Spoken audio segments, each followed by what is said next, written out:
Се зголемува бројот на жртви на семејно насилство во Прилеп.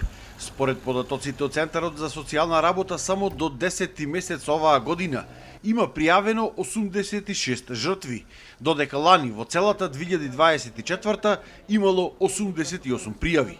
Според граѓанскиот сектор кој што се занимава со оваа проблематика, оваа бројка е и повеќе пати поголема поради тоа што се пријавувало само физичкото насилство. Она што нашето искуство го покажува е дека најчесто само физичкото насилство се пријавува.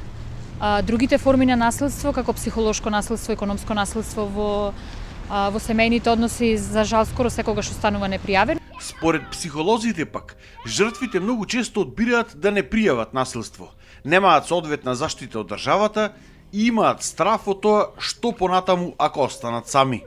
Најчесто не пријавува, значи почесто доаѓаат на психолошко советување каде што сакаат да се охрабрат и да најдат начини како да живеат во таа заедница понатаму.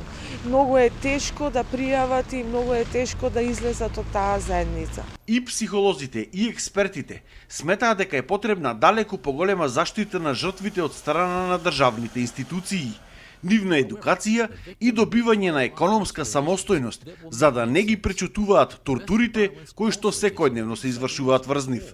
Не е само пријавувањето на семејното наследство како пријавување, туку што понатаму таа жена ќе прави, каде ќе оди, како ќе го продолжи својот живот, како ќе ја напушти таа заедница каде што живее со насилен партнер. Значи системот мора да обезбедува една целокупна поддршка, пред се психолошко советување на таа жена, меѓутоа понатаму и економско интегрирање на пазарот на труд.